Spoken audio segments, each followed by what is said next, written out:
pessoal, tudo bem? Voltei, mais um vídeo, primeiro trimestre da maternidade, parte 2, como eu havia prometido.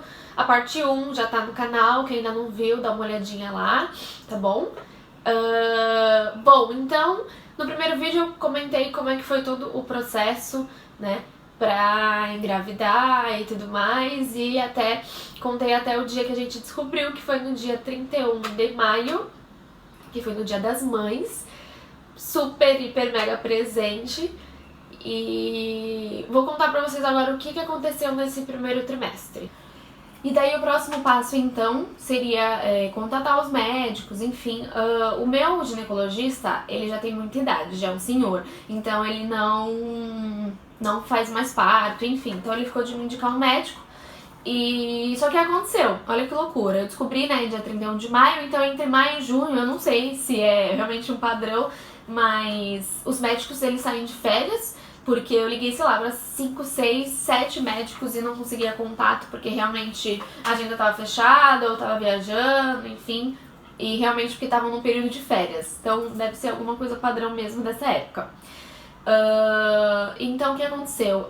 Essa médica que fez o meu parto, ela só atenderia daqui a um mês, né? Só tinha consulta, horário, enfim, pra depois de um mês. E só que o que eu achei bacana dela é que assim, você passa lá, você agenda, aí você passa lá na recepção, pega a guia com todos os exames que você tem que fazer, porque na hora que você voltar na primeira consulta, você já tem todos os exames lá. Então, por mais que demore um mês, você já se antecipou, né? Porque imagina, eu vou lá depois de um mês, né, conheço ela, enfim, aí só daí que eu vou fazer a bateria de exames pra depois de um mês voltar lá com todos os resultados. Então eu achei isso bem bacana, achei que facilitou todo o processo. Só que aí o que aconteceu? Nesse meio tempo, eu tomei um susto, sim. Como eu falei, eu descobri de 2 a 3 semanas, né, então na semana seguinte que eu descobri, eu tava de 4 semanas, eu tive um pequeno sangramento. Eu tava viajando a trabalho e aí parei na estrada pra tomar um café, fazer xixi, enfim, e tava com sangue na calcinha. Dei uma surtada básica, né, porque a gente escuta muita coisa, né, se for um sangue que nem de menstruação, é muito sério, enfim, blá blá blá. E de fato tava um pouquinho, né, vamos dizer assim, primeiro dia de menstruação. E daí, eu ainda não tinha passado pela médica. Então, eu não tinha contato pessoal, celular, não podia ligar na recepção e explicar o que aconteceu, né? Daí, eu entrei em contato com uma amiga que é obstetra. Por que eu também não fiz o parto com essa minha amiga? Porque ela não tem consultório, então ela só atende plantão em hospital, então ficaria muito difícil de poder fazer o pré-natal com ela. Foi só por esse motivo. E daí o que aconteceu? Expliquei pra ela o que tava acontecendo e aí ela falou, Isa, vamos acompanhar, né? Mais tarde você vê se vai continuar, se não vai. Porque o que acontece? Ela me explicou que nesse começo existe um processo chamado nidação. Se vocês quiserem, depois dá uma pesquisada aí no Google pra entender melhor. O que acontece? Eu vou explicar como ela me explicou, que foi um jeito muito fácil, muito tranquilo de eu entender. Ela falou assim, Isa, imagina você pegando uma bola de futebol, enfim, e jogando num tapete sujo, né? O que acontece? Vai voar um monte de poeira, certo? Ela falou, Isa, o processo de nidação é a mesma coisa. É como se fosse o óvulo batendo na parede do seu útero pra fixar e a gravidez pegar, né? E o que acontece? Essa parede do útero, ela tem sempre sangue, né? Que é o sangue da menstruação, que a gente chama de sangue velho, enfim, que é o sangue que vai embora, né, quando a gente menstrua todo mês. Então, é a mesma coisa, bateu na parede do útero e o sangue caiu. Tem mulheres que sangram, tem mulheres que não sangram. E foi o meu caso, eu fui a sorteada da vez. Mas... Quero falar uma coisa antes. Gente, no primeiro vídeo, eu não sou médica, enfim, eu tô falando a mesma coisa que ela me falou, tá? Então, se tiver alguma coisa errada, vocês me corrijam aí nos comentários. E daí, o que aconteceu? Durante o período da tarde, ainda continuou um pouco. Então ela falou, Isa, eu vou estar de plantão em certo hospital, daqui de Santos, e vem aqui pra eu te examinar. Beleza, fui lá, aí ela me examinou, tava tudo certo, tava tudo fechadinho, e ela falou, vamos fazer uma ultrassom só por desencargo. Não é comum fazer ultrassom com esse tempo de gestação, porque realmente, quando você vai olhar lá, você não vai visualizar nada, tem só realmente uma bolinha, bem pequeno, né? Então fiquem tranquilas, mamães, se houver a necessidade de fazer uma ultrassom nessa época, realmente você não vai conseguir visualizar muita coisa, né? Lembro até, em parênteses aqui, um episódio de Friends, que a Rachel engravida e ela olha lá e ela começa a chorar porque ela realmente não tá enxergando nada. E é basicamente isso, não enxerga quase nada. E daí o que aconteceu? O rapaz, o médico que fez a minha ultrassom, ele falou que tava tudo bem, mas como tava muito no começo, ele indicou eu tomar uma progesterona, que vamos dizer assim, é pra segurar o bebê, né?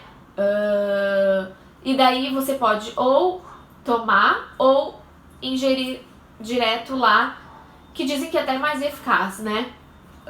Daí eu fiquei tomando por esses 15 dias, e aí depois de 15 dias eu ia voltar lá e fazer uma nova ultrassom pra ver se tinha acontecido alguma coisa, enfim. Voltei lá, fiz a ultrassom novamente, e nesse começo a gente ainda não faz aquela ultrassom de barriga, é só a ultrassom transvaginal, que é a ultrassom interna, né?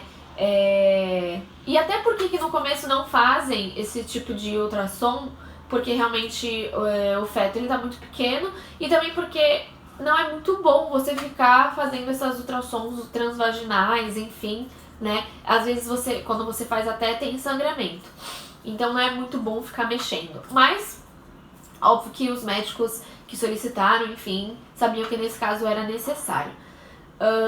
E daí eu fiz, tava tudo certo, parei de tomar o remédio, e aí deu o tempo, então deu voltar na minha médica e mostrar o resultado de todos os exames, e graças a Deus tava tudo certo. Foi o primeiro e único susto do primeiro trimestre, tá?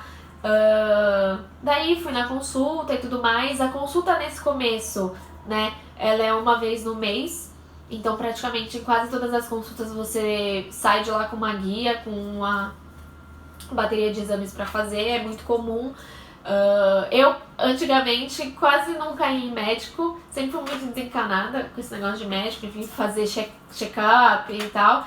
E, nossa, na gravidez, você não sai da clínica de exames, é muito exame pra fazer, realmente é punk. Exame de sangue, então, bicho, a rodo. Exame de urina, nossa, muitos. Mas, enfim. E aí uma segunda coisa que aconteceu comigo foi que nesse primeiro trimestre eu tive infecção na urina. Passei no plantão no hospital. Essa minha amiga, inclusive, passei com ela. Ela me deu o remédio, né? Antibiótico, enfim. E nesse caso pode tomar, porque a infecção urinária na gravidez ela é preocupante, então tem que ser tratada, sim. Então o remédio é um remédio específico e tal pra gestante, então é tranquilo. E daí, pra finalizar, em questão de sintomas, o que eu tive, que eu não tive, enjoo, dor de cabeça, náusea, enfim. Esse meu primeiro trimestre foi muito tranquilo. Dizem que pode ser um dos... na verdade, que é o trimestre que é mais complicado, né? Onde você tem chance de ter mais enjoo, vontades de comer, coisas muito loucas. Eu, graças a Deus, tive vontade de comer nada. Então, a minha opinião é que esse negócio de vontade é uma furada, que eu não tive vontade de comer nada. E eu não tive enjoo nenhum dia, gente, juro. Eu fui muito abençoada nesse primeiro semestre, eu não tive nada. A única coisa que eu tive que foi muito no comecinho, que foi até antes de eu descobrir que eu tava grávida, era sono, fadiga, sabe? Eu tava muito cansada, e então eu tinha sono demais, eu queria só dormir, tava muito preguiçosa, muito mesmo. Então realmente, isso eu posso falar que eu tive assim 100%, né? Mas é basicamente isso. Esse foi, né, o primeiro trimestre aí finalizado. No próximo vídeo eu já vou entrar no segundo trimestre, que dizem que é o trimestre mais gostoso da gestação. Mas pra mim o primeiro trimestre foi muito tranquilo, apesar, né, desses dois incidentes que aconteceram. Eu não tive muitos problemas, não tive enjoo, não tive nada, então pra mim foi muito tranquilo. Então foi um trimestre gostoso também, né? É um trimestre onde você conta pras pessoas, onde você recebe o carinho. E todo mundo quer falar com você, e a vida muda, né, quando você tá grávida. Todo mundo faz tudo pra você, você pode tudo, é uma fase muito boa, então a gente tem que aproveitar. Em questão da barriga, a barriga quase não aparece, então você fica olhando no espelho e fala, eu quero que cresça, mas ao mesmo tempo eu não quero que cresça, porque você quer aproveitar cada momento, e você sabe que quando começar a crescer é porque tá chegando mais perto, né? E aquela coisa de, a barriga da saudade, ó. A saudade da barriga. Realmente acontece, gente. Quando a gente tá vivendo, né, a gravidez ali dia a dia, não tem aquela, pelo menos pra mim, não tem aquela coisa de, nossa, passou super rápido e, putz, quando eu pisquei, fechei o olho e abri, já tava com ela no colo. Não, pra mim foi bem tranquilo, eu achei que passou normal, só que depois que, né, passa e dá uma saudadezinha assim, né? E uma coisa que eu queria indicar pra vocês que eu não fiz e hoje eu me arrependo um pouco foi que nesse começo eu quase não tirei muitas fotos, porque foi o que eu falei, você quase não tem barriga.